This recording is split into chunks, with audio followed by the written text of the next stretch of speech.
Tema kita adalah tanda Allah menginginkanmu bahagia.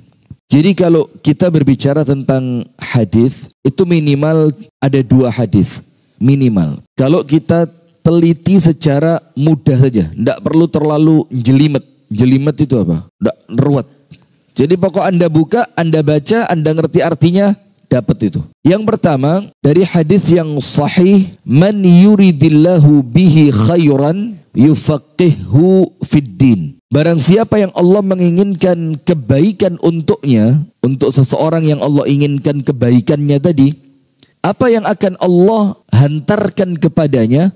Yufaqihhu fiddin. Allah akan menjadikan dia mengerti ilmu agama. Karena apabila seseorang itu memahami benar agama Islam ini, maka semua yang terjadi di dunia tidak akan menjadikannya sedih. Selain dia mengerti konsep takdir, dia juga mengerti ketika yang datang itu kebaikan dan disyukuri, maka itu menjadi berlipatnya pahala.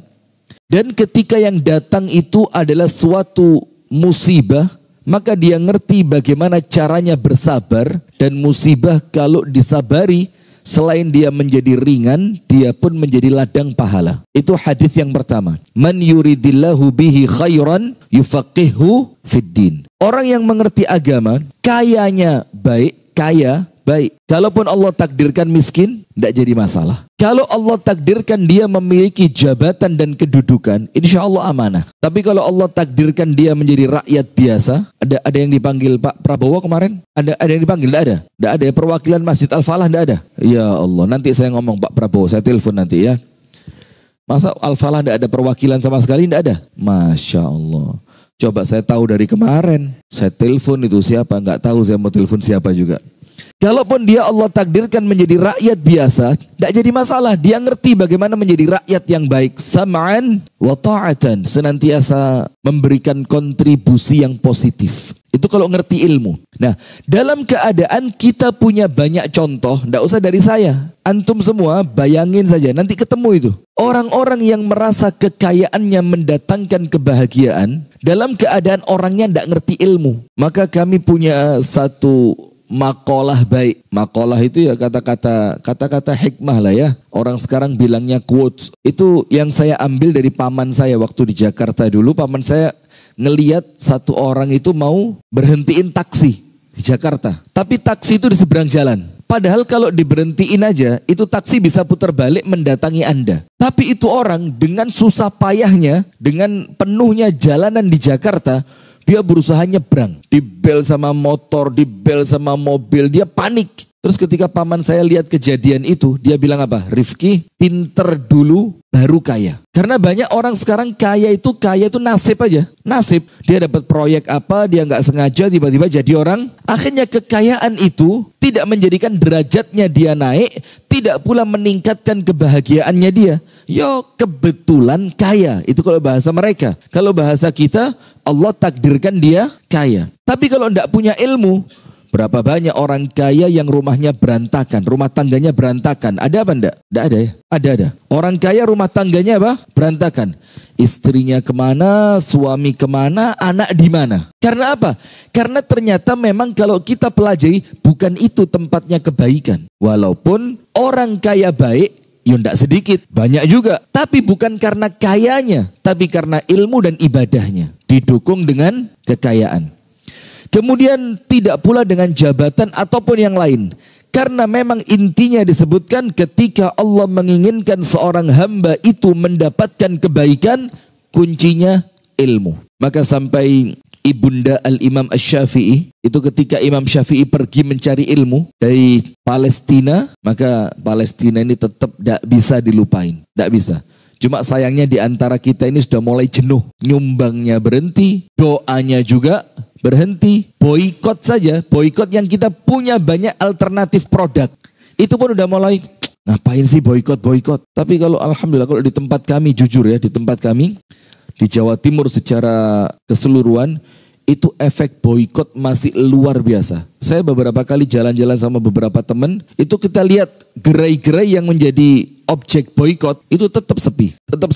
Padahal udah jalan waktu berapa ini? Setahun kan? Nah, maka hadirin Imam Syafi'i berangkat dari Palestina dan Imam Syafi'i itu asli jalur Gaza. Asli. Digendong sama ibunya pindah ke Mekah. Sampai Mekah didudukkan di beberapa majelisnya ulama Mekah. Ketika ulama-ulama Mekah telah diambil ilmunya oleh Imam Syafi'i, maka dengar, di Madinah ada seorang guru yang ilmunya luar biasa. Namanya Imam Malik, tahu kan? Maka Imam Syafi'i ketika mau berangkat ke Madinah, sama ibunya dikasih nasihat. Apa nasihatnya? Ya bunai, utlubil ilm, wala liqa'a ba'dal yawm, illa fil jannah. Ini beda dengan orang masukin anaknya ke pesantren zaman sekarang. Jauh antara bumi dan langit. Ibunya bilang gini, nak, berangkat aja. Yang fokus, tidak usah mikir apa-apa.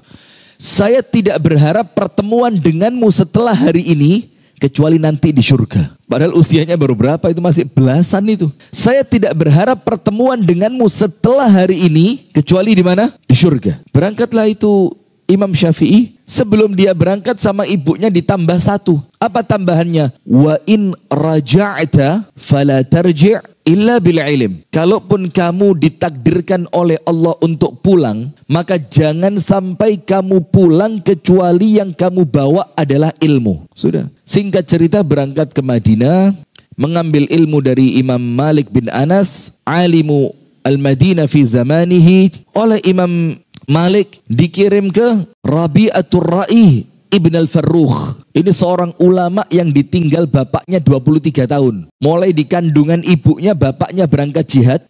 Bapaknya pulang setelah 23 tahun, anaknya sudah jadi ulama. Karena bagaimana ibunya sangat konsentrasi. Ternyata apa yang terjadi? Di tengah perjalanan Imam Syafi'i dengar guru yang mau dia datengin di Syam, yang namanya Rabi'atul Ra'i Ibn al-Farrukh, beritanya meninggal dunia. Dia dengar dari kafilah-kafilah dagang yang lewat. Ditanya mau kemana? Mau ke Syam. Mau ke siapa? Rabi'atul Ra'i Ibn al-Farrukh. Dibilang, qad tuwfi. Dia sudah meninggal. Apa kata Imam Syafi'i? Tidak ada dalam hidupku yang paling aku sesali kecuali aku tidak sempat mengambil ilmu darinya. Jadi penyesalan itu bukan gara-gara nggak dapat proyek, gara-gara tidak dipanggil ke Kertanegara. Nggak paham antum. Telat ketawanya, nggak seru.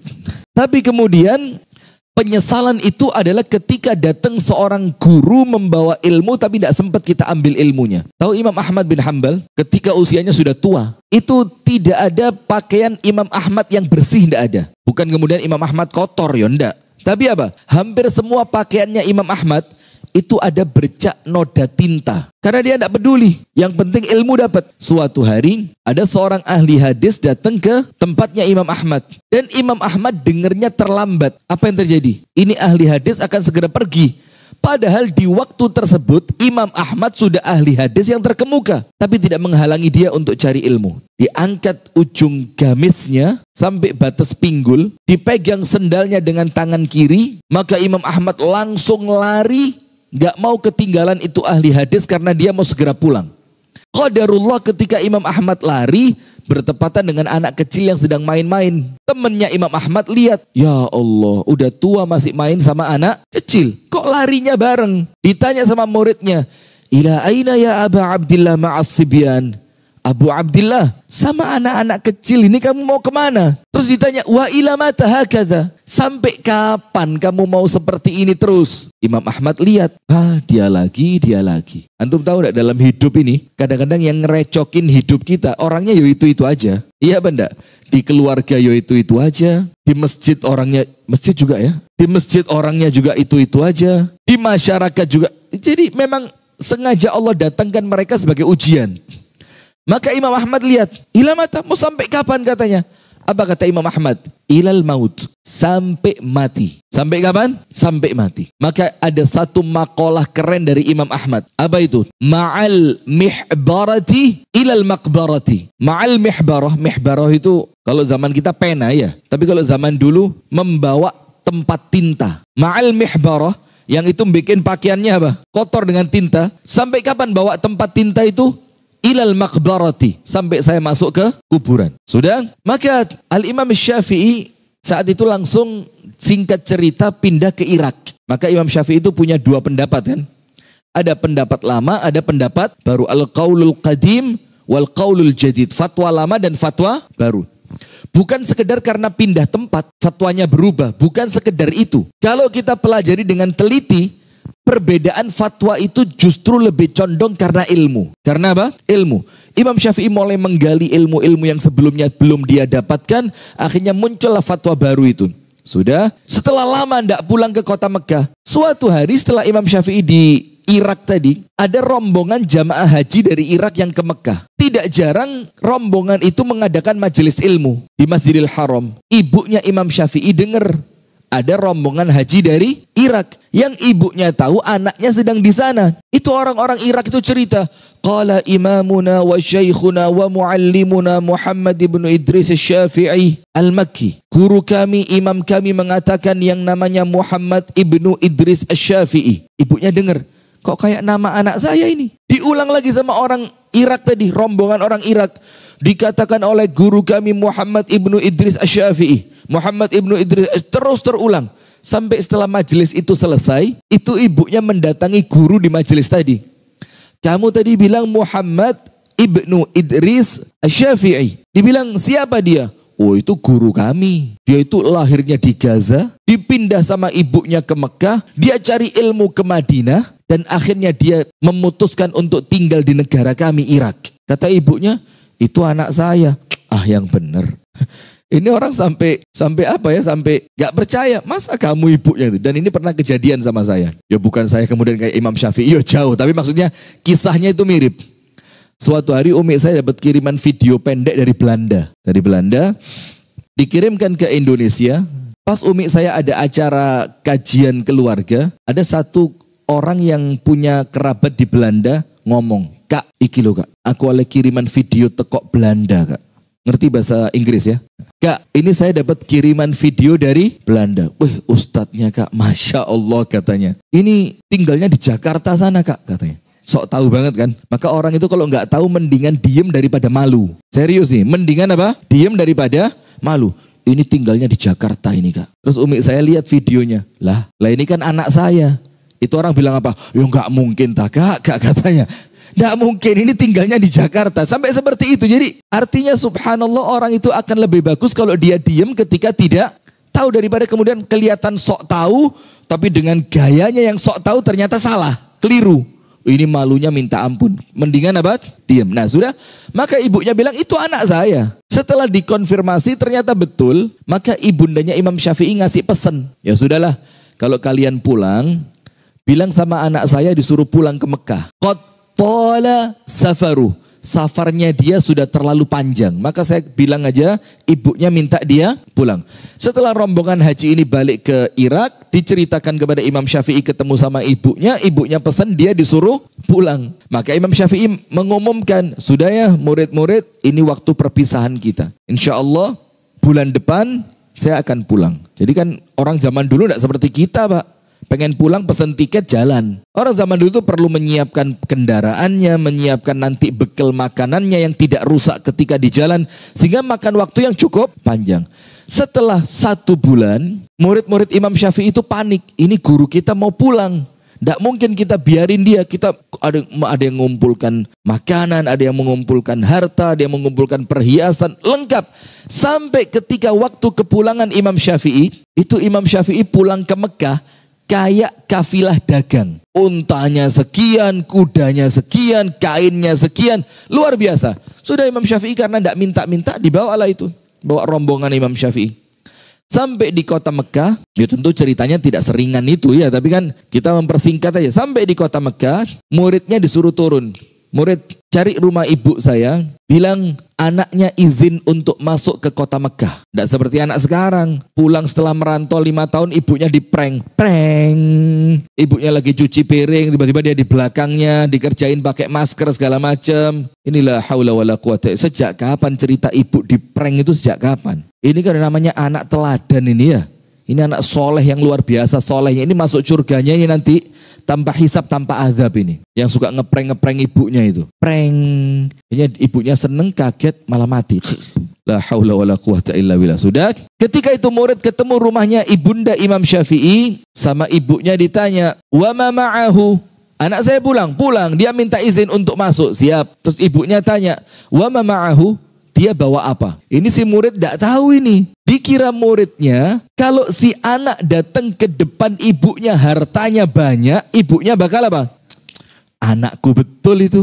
Diceritain, untanya sekian, kudanya sekian, kain sutranya sekian, perhiasannya sekian, murid-muridnya yang ikut sekian. Kata ibunya apa? Murhu bi an yarji'ah ilal Irak. Bilang sama anak saya, suruh balik pulang ke negeri Irak. Muridnya panik.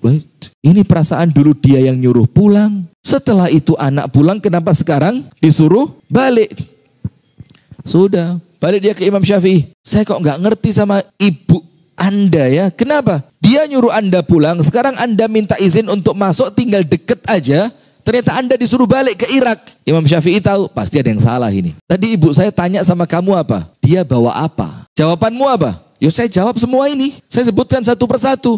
Keliru kamu. Karena ibu saya dulu ngomong, jangan balik kecuali hanya membawa ilmu. Sudah, apa yang terjadi? Itu hartanya Imam Syafi'i yang dibawa dari Irak, itu dibagikan kepada fakir miskin di Mekah. Sampai konon ceritanya, maaf ya ini konon karena memang riwayatnya macam-macam. Hari itu di Mekah orang miskinnya habis. Saking banyaknya harta yang dibagikan oleh Imam Syafi'i. Setelah hartanya habis, muridnya disuruh balik ke ibunya. Bu, aman. Dia minta izin masuk. Dia bawa apa? Ludes. Tidak punya apa-apa. Kecuali dia datang membawa ilmunya. Apa kata ibundanya? Ahlan bisyafi'i. Kalau begitu sekarang, selamat datang anakku. Coba lihat. Ini ibu yang betul-betul mendukung pendidikan anaknya. Ketika berangkat, tidak diiming-iming pulang. Jangan khawatir nak, pondok sekarang gampang kok nak. Nanti seminggu sekali bisa lah kita ketemu ya. Tidak begitu, dibilang apa? Jangan berharap pulang, jangan berharap ketemu kecuali nanti di surga. Kemudian yang kedua, ketika ibu itu ngerti, ini yang dicari sama anakku ilmu bukan uang. Maka jangan dibikin panik. Kamu kalau masuk pesantren nanti kerjamu apa ya? Terus kamu kalau masuk pesantren kira-kira bisa kaya enggak ya? Coba bayangin. Ini cari ilmu tapi orientasinya salah. Wong cari ilmu kok orientasinya kaya. Kalau orientasinya kaya jadi wirausaha. Itu kaya insya Allah. Atau jadikan anak Anda presiden. Insya Allah nanti. Mustahil miskin itu. Kita punya presiden berapa banyak? Tidak ada yang miskin kan? Semuanya Masya Allah. Nah sudah. Maka ketika orang itu mencari ilmu, maka bukan kekayaan yang dia cari. Tapi apa? Kebahagiaan. Karena Allah meletakkan bahagianya itu, ketenangannya itu, kebaikannya itu, kenyamanannya itu di dalam ilmu yang dia punya. Maka dikatakan oleh para ulama di zaman dulu ketika ngomong sama murid-muridnya, ketika muridnya cari ilmu dibilang apa? Tasiru ala tariqi mahabbatillah waridahu. Ketika ada murid-muridnya yang datang untuk cari ilmu, gurunya bilang apa?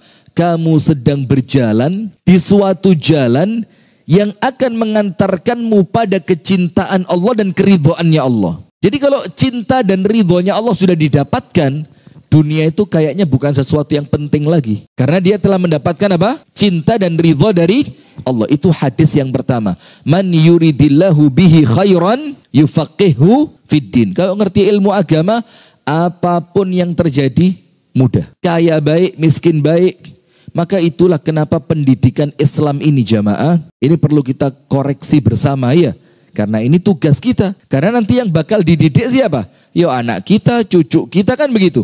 Kalau sampai pendidikannya salah seperti sekarang, Anda tahu ada di YouTube itu, Anda buka nanti channelnya Ferry Irwandi atau siapa gitu. Itu dia punya satu konten, itu dia membahas apa?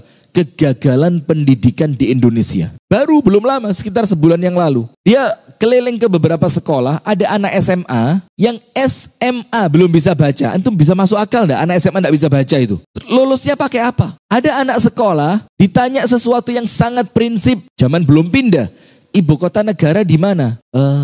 Washington. Bayangin. Dan itu bukan hoax, artinya bukan main-main, bukan bikin konten, tapi asli, real. Bayangin. Tapi di dalam Islam, konsep pendidikan itu jelas.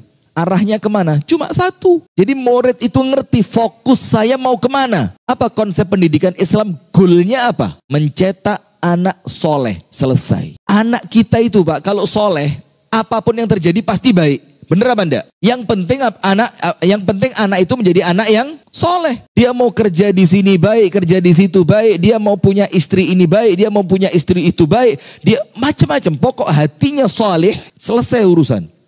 Maka semua pendidikan Islam itu arahnya ke sana. Maka enggak macam-macam, enggak dicekoi dengan nanti kamu harus punya rumah sekian. Ribet. Itu yang pertama. Hadis yang kedua, Rasulullah Shallallahu Alaihi Wasallam bersabda, ini suara saya yang serak atau cek? Bukan masalah keren, ngotot saya jadinya. Yang kedua, hadisnya semisal itu sama ya. Tapi kemudian endingnya yang beda. Awalannya sama, akhirannya beda. Awalannya apa? Man yuridillahu bihi khairan. Barang siapa yang oleh Allah diinginkan kebaikan untuknya. Kalau yang tadi diberikan ilmu, dijadikan mengerti ilmu agama. Tapi yang kedua ini apa? Man yuridillahu bihi khairan yusib minhu. Allah beri musibah. Allah beri apa? Musibah. Tapi dua-duanya endingnya sama. Antara dapat ilmu atau dapat musibah, endingnya sama, akan mendatangkan kebaikan dari Allah. Terus oleh para ulama mulai diatur ini. Kok bisa kena musibah, tapi itu ciri orang yang oleh Allah diinginkan kebaikan untuk mereka. Kita kalau mau ngomong ayat, ya banyak sekali. Tapi bukan itu letak pembahasan kita sekarang. Tapi kita sampaikan aja satu. Musibah itu Pak, sesuatu yang tidak mungkin dihindari. Betul apa enggak? Latarkabunna tabaqan an tabaq. Kalian akan melewati satu anak tangga untuk menuju anak tangga yang berikutnya. Antum buka kitab tafsir Safwatut Tafasir milik Asy-Syaikh Ali As-Sabuni rahimahullahu taala. Ditafsirkan mengenai kalimat latarkabunna tabaqan an tabaq. Kalian akan melewati satu anak tangga menuju anak tangga berikutnya. Beliau menafsirkan dari penafsiran para ulama zaman dulu. Salah satu penafsirannya apa? Latarkabunna musibatan tilwal musibah. Kalian akan melewati satu musibah untuk pindah ke musibah yang berikutnya. Jadi satu musibah beres, udah siap-siap datang kepada apa? Musibah yang lain. Tapi musibah itu bukan untuk mencelakai. Musibah itu apa? وَلَنَبْلُوَنَّكُمْ بِشَيْءٍ مِنَ الْخَوْفِ وَالْجُوعِ وَنَقْصٍ مِنَ الْأَمْوَالِ وَالْأَنْفُسِ وَالثَّمَرَاتِ. Itu tadi di awal jenis-jenis contoh-contoh beberapa musibah aja. Tapi di akhir cerita وَبَشِّرِسْ صَابِرِينَ. Ternyata musibah itu bentuk berita gembira. Tapi bukan buat semua orang. Untuk siapa? Untuk orang-orang yang mampu sabar. Siapa mereka? Panjang. Alladzina idza asabathum musibatun qalu inna lillahi wa inna ilaihi rajiun. Jadi dia ngerti kapan musibah itu bisa mengantarkan kita untuk mencapai ridhonya Allah. Nomor satu, kalau sabar. Bagaimana orang yang bisa sabar ketika terkena musibah tadi?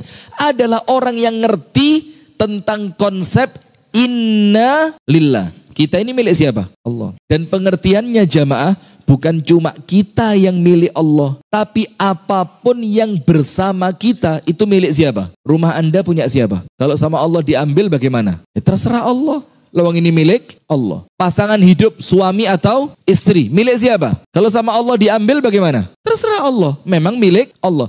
Tahu ceritanya dialog Abu Talha dengan Ummu Sulaim, istrinya, tahu? Yang ketika Abu Talha itu pergi kerja, anaknya sakit. Maka Abu Talha ngomong kan sama istrinya, istriku jaga anak kita apa? Baik-baik. La yamassusu. Jangan sampai anak kita celaka. Istrinya bilang, stamin sudah, berangkat, yang tenang, saya jaga anakmu. Sudah, ketika Abu Talha berangkat pergi, di waktu pulangnya, Allah takdirkan anaknya meninggal. Tidak ada orang tahu. Maka sama Ummu Sulaim, itu anaknya dirapiin, dibungkus kain dengan baik, ditaruh di tempat yang aman. Lalu apa yang dilakukan Ummu Sulaim? Dia berhias untuk suami yang telah lama meninggalkan dia, karena namanya laki-laki. Kemudian dia masak dengan masakan kesukaan suaminya. Setelah suaminya datang, ditanya, bagaimana anak kita? Ahda min qabl. Sekarang dia lebih tenang dibanding kemarin. Karena kemarin menggigil, suaranya apa? Sekarang nggak ada suaranya, lebih tenang. Bohong apa enggak? Ya susah ya dibilang bohong juga. Gimana dibilang nggak bohong juga? Tergantung persepsinya kan? Sudah, karena dibilang anaknya lebih tenang dibanding kemarin, Abu Talha apa? Tenang dia. Maka dia apa? Makan. Wah asik. Setelah makan selesai, dia selesaikan urusan keperluannya dengan istri. Setelah semuanya selesai, keadaan tenang, capeknya suami hilang, laparnya hilang, kebutuhan dengan istrinya terpenuhi, baru istri yang pinter ini ngomong. Saya mau tanya, silahkan kata suaminya. Ada tetangga dipinjemin perhiasan sama tetangganya. Dipinjemin. Ternyata oleh yang minjemin barangnya diambil. Tapi yang pinjem marah-marah. Kata Abu Talha, ya ngawur. Kalau tahu itu barang pinjeman, kalau diambil sama yang minjemin bagaimana? Berikan. Istrinya tanya, boleh enggak dia marah ketika pinjamannya diambil? Oh ya enggak boleh. Lawang itu perhiasan cuma dipinjemin. Istrinya bilang apa? Ya sudah. Anak kita pinjeman dari Allah bukan pinjeman. Lah itu masalahnya, sama Allah diambil. Ini kalau warga Al-Falah, kemungkinannya dua, antara jantung atau stroke. Tapi karena diawali dengan mukaddimah yang baik, dia ngerti. Oh ya sudah. Kenapa enggak ngomong dari tadi malam, kata suaminya. Kalau saya ngomong dari awal, kamu enggak bisa makan, kamu enggak bisa kumpul sama saya. Sementara saya tahu kamu capek, kamu perlu makan, kamu perlu kepada istrimu. Ini loh istri yang apa ini? Kalau istrinya model begitu Pak, 4 pun enggak apa-apa Pak. Tapi kalau seperti yang ada sekarang, 1 aja lebih kayaknya. Betul begitu? Kelihatan saya ada CCTV-nya ibu-ibu itu. Tapi kok untungnya nggak jelas warnanya. Kalau jelas, Masya Allah. Tadi malam di Masjid Muhammad, saya kira ibu-ibu di belakang jauh. Ternyata di atas tuh deket. Saya takut ini kita ceramah macam-macam langsung loncat ini. Tuh kita dianggap apa? Sasaran batunya Hamas kepada Israel. Ibu-ibunya Hamas, kitanya apa? Na'udzubillah min dzalik. Nah sudah. Maka ini konsep innalillah. Memang milik Allah. Kalau Allah mau ambil ya apa? Sudah. Memang punya siapa? Punya Allah. Maka jangan pernah merasa memiliki. Tahu ceramahnya Kiai Haji Zainuddin MZ. Allah yarhamu ya. Ini zaman dulu. Kemudian diulang lagi oleh Kiai Haji Abdullah Gimnastiar. Kemudian terulang sampai sekarang. Apa kata Kiai Haji Zainuddin MZ? Semoga Allah merahmati beliau. Amin. Itu beliau bilang, ilmu paling nyaman itu untuk hidup di dunia itu filosofinya tukang parkir. Paham kan? Filosofinya siapa? Tukang parkir. Mobilnya banyak, motornya juga banyak. Ada tukang parkir sombong, padahal mobilnya dia banyak, motornya banyak. Kenapa? Karena dia yakin betul ini bukan punya saya, ini cuma apa? Titipan. Bahkan ketika yang punya datang, dia tidak marah, malah dikasih aba-aba. Mundur. Op. Kiri dikit, patah. Sampai ada kalimat patah-patah. Jadi kayak jogetan itu ya, patah-patah itu. Patah, sip, op, tunggu dulu Pak, masih ada motor. Ya, sip, jalan. Ikhlas betul dia. Kenapa? Tidak punya konsep memiliki. Konsepnya apa? Dititipi. Kalau begitu Pak, ada yang silih berganti pulang dan pergi dalam hidup kita, itu kita akan merasa tenang aja. Kenapa? Karena memang semuanya milik Allah. Itulah innalillah. Bukan cuma kita yang milik Allah, tapi apa yang bersama kita itu juga milik Allah. Dan repotnya Allah itu kadang-kadang ngambilnya tidak pakai janjian. Maka itulah kalau kita ini oleh Allah diberi musibah dan kita ngerti konsep ini memang milik Allah, insya Allah lebih mudah untuk sabar. Yang kedua, wa inna ilaihi raji'un. Apa wa inna ilaihi raji'un itu? Bukan cuma sekedar kita bakal kembali kepada Allah, tapi kembalinya mau ngapain? Konsepnya begini. Apapun yang Allah ambil dari kita di dunia ini, apapun yang Allah ambil dari kita di dunia ini, pas selesai. Jangan rame. Saya paling tersinggung kalau dengar suara ini saya. Oh iya, tersinggung saya. 2, antara suara ini atau enak-enaknya ceramah panitia datang bawa kertas. Itu sudah tahu saya. Kalau panitia datang bawa kertas, saya bilang bawa balik. Saya ngerti maksud antum. Ustadz, waktu sudah habis. Nah, sudah begini. Maka konsep wa inna ilaihi raji'un itu bukan cuma kita, oh saya pun bakal kembali kok. Bukan cuma itu, tapi apa? Ini konsep yang menunjukkan kepada kita apapun yang Allah ambil dari kita di dunia, pasti Allah pulangin nanti di akhirat. Anda tahu Ja'far bin Abi Thalib, sepupunya Nabi Muhammad yang wajahnya paling mirip dengan Nabi, dicintai sama Nabi, sayang betul Nabi sama dia sallallahu alaihi wasallam. Dengan Ja'far radhiyallahu taala anhu, ketika pasukan perang pimpinan Ja'far itu pulang dan Rasul melihat Ja'far bin Abi Thalib selamat, Rasulullah bilang apa? Saya tidak tahu ini, saya ini bahagia karena kepulangan Ja'far atau karena umat Islam menang. Saking cintanya Rasul kepada siapa? Ja'far. Suatu hari dalam suatu peperangan, Ja'far itu mati syahid, betul tidak? Dan meninggalnya bukan dengan cara yang biasa.